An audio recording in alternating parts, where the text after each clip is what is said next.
Oui, petit atelier que j'ai appelé, traumatisme, psychique qui entoure la naissance et conséquences pour l'adulte. Voilà, je reprends juste une partie évidemment, on va pas tout mais je voulais juste noter quand même sur un point là qui m'est apparu dans mon métier. Donc la période qui entoure la naissance, hein, source de traumatisme pour le futur, notamment pour le futur adulte, hein.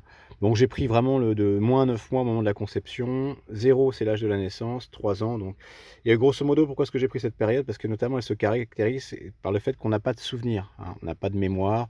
Les premiers souvenirs démarrent en général entre 2 et 3 ans, quoi. Voilà, donc c'est vraiment une période alors c'est une période dans laquelle il peut se passer beaucoup de choses, hein.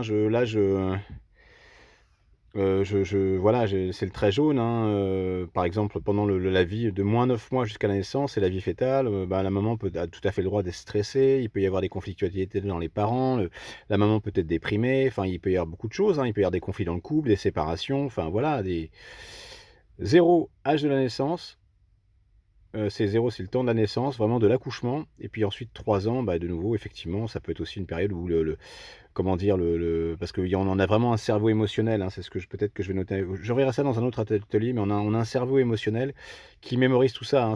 Le cerveau émotionnel, c'est une espèce de petite boule dans le cerveau qu'on appelle, le noyau amygdalien, hein. C'est vraiment au centre du cerveau et c'est une espèce de petite éponge, quoi. C'est-à-dire que évidemment, ça se développe quand le fœtus, le nouveau-né, connaît beaucoup de stress, quoi, donc et si je dis ça, c'est parce que, bah, plus tard, quand tout enfant, tout nourrisson très jeune, on a connu un stress qui a fait qu'on a un noyau amygdalien, le noyau des émotions qui est hyper développé, ça pourra donner des individus qui seront hypersensibles, intolérants à la frustration, très introvertis, qui auront des moments de colère, qui auront des moments de joie, sans forcément comprendre. Enfin voilà, ce noyau amygdalien développé pendant cette période entre -9 mois et 3 ans, surtout, hein, parce que ce qui caractérise une fois de plus et c'est le piège, c'est qu'on n'a aucun souvenir. C'est-à-dire qu'on peut avoir des traumatismes, on peut augmenter le volume de ce noyau amygdalien et ça peut, et c'est d'autant plus, entre guillemets «dommageable», c'est parce que comme on n'a aucun souvenir, adulte, si on cherche à comprendre pourquoi est-ce qu'on a tel type de caractère, pourquoi est-ce qu'on est intolérant, pourquoi est-ce qu'on est en colère comme ça, ou pourquoi est-ce qu'on est introverti, on n'a pas accès à cette période des 3 ans, entre -9 mois et 3 ans. Comme on n'a pas accès, c'est plus compliqué de mieux se comprendre, de mieux comprendre un petit peu les mécanismes de sa douleur et des souffrances psychiques et donc voilà, c'est pour ça que je fais cet atelier, quoi. C'est pour vraiment souligner qu'entre -9 mois et plus 3 ans, on n'a pas de souvenirs, au moins jusqu'à 2 ans et à 2 ans, il peut y avoir quelques souvenirs, quoi. Voilà, bon, après il y a des gens effectivement hyper précoces qui commencent à avoir des souvenirs dès l'âge de 1 an, mais la mémoire, donc ce que je disais, il y a pas de mémoire pendant cette période de grosso modo de -9 mois à 3 ans et ce que je voulais aussi souligner, c'est le moment de l'accouchement, qui est un moment quand même précis. Le moment de l'accouchement, c'est quand même un moment qui peut être vécu, on peut imaginer, hein, si on se met à la place d'un fœtus, alors qu'il était tranquillement dans le ventre de sa maman, tout d'un coup, il y a l'accouchement, il faut qu'il passe par les voies, utérines. C'est un gros changement pour lui, notamment, bah, les premiers instants de vie avec l'arrivée de l'air dans ses poumons, enfin, il y a plein de choses qui changent et ça peut être une source de stress. En général, le stress, c'est bien canalisé par la maman. C'est pour ça qu'on met souvent le nourrisson sur le ventre de la maman, parce que ça l'apaise et tout. Enfin, il retrouve un certain bien-être auprès de sa mère. Voilà pourquoi est-ce qu'on met souvent les nourrissons tout de suite, quoi. On coupe le cordon, voilà.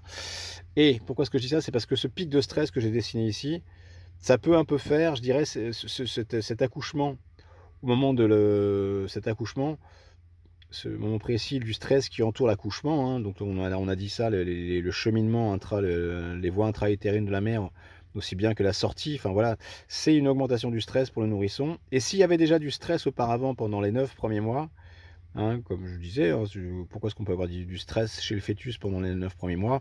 Et ben, ça peut être un déni de grossesse, on peut supposer que le déni de grossesse stresse le nourrisson, enfin il n'est pas dans la tête de la mère, quoi. Ça peut être des parents qui se séparent, ça peut être une maman déprimée, enfin il peut y avoir beaucoup de choses et donc on peut supposer qu'il y a déjà du stress avant et qu'au moment de la grossesse, pof, il y a encore un gros pic et que ça vienne faire déborder. Qu'est-ce que je veux dire déborder? Déborder, ça veut dire qu'il y a un stress intense qui est donc à la fois ce stress accumulé pendant les premiers mois dans la vie intra-utérine et puis un jour, paf, l'accouchement et ça en rajoute une couche et ça vient un petit peu, c'est un peu un tsunami, ça vient un peu déborder, ça dépasse un peu les digues de ce qu'un psychisme peut tolérer, le ça plus ça et donc c'est là que ça peut vraiment créer des traumatismes, notamment au niveau du noyau amygdalien. Ça peut laisser des cicatrices, ce que je disais, le centre des émotions, hein, dont je parlais avant, quoi. Donc voilà pourquoi, j'insiste, le moment de la grossesse, qui est un moment classique, peut très bien se passer, mais s'il y a déjà eu un contexte de stress auparavant, le moment de l'accouchement, pardon, peut être le moment où ça déborde, quoi, au niveau, dans la capacité du psychisme d'un nourrisson. Même si la maman est là pour, l'aider, s'il y a déjà eu un stress avant, plus au le nourrisson peut être, dépassé, le psychisme du nourrisson peut être dépassé par, le cerveau émotionnel, le noyau amygdalien, une fois de plus, peut être dépassé, dans l'incapacité à gérer, ça peut laisser des cicatrices ou vraiment une hypertrophie du noyau amygdalien qui, plus tard, donnera des gens hypersensibles, quoi. Ou hypersensibles, ou iront, comme je disais tout à l'heure, noyau amygdalien. Mais je verrai ça, je ferai un atelier là-dessus. Un noyau de colère, enfin voilà, des troubles en tout cas des émotions, quoi.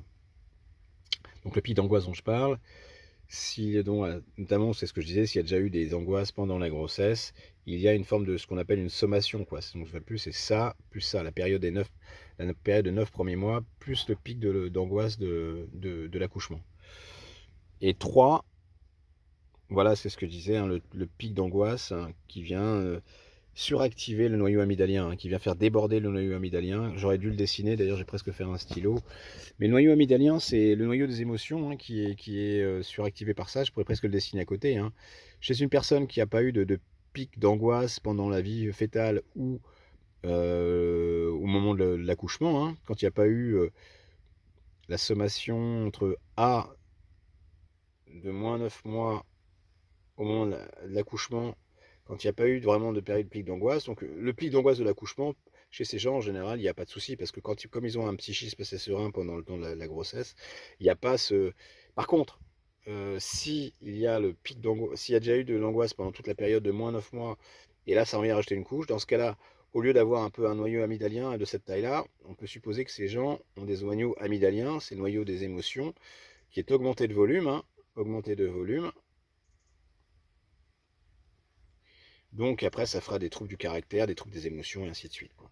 Voilà ce que je voulais déjà dire un petit peu sur les conséquences d'avoir eu du stress dans la période qui entoure l'accouchement. Et notamment, je réinsiste sur le fait que ce qui complique les choses, c'est que plus tard, même adulte, quand on cherche à comprendre un peu pourquoi on est soit un individu hypersensible, soit un individu avec des moments de colère, soit des individus qui ont des intolérances à la frustration, ou des moments de dépression, je pense qu'il y a toute une partie je ne suis pas seul à penser ça, hein, il y a toute une partie de l'émotivité qui peut être traumatisée un peu à ce niveau-là, quoi, et laisser des cicatrices qui font que ces cicatrices plus tard se réveilleront et donneront chez l'individu des troubles dont il ne comprendra pas toujours l'origine, quoi.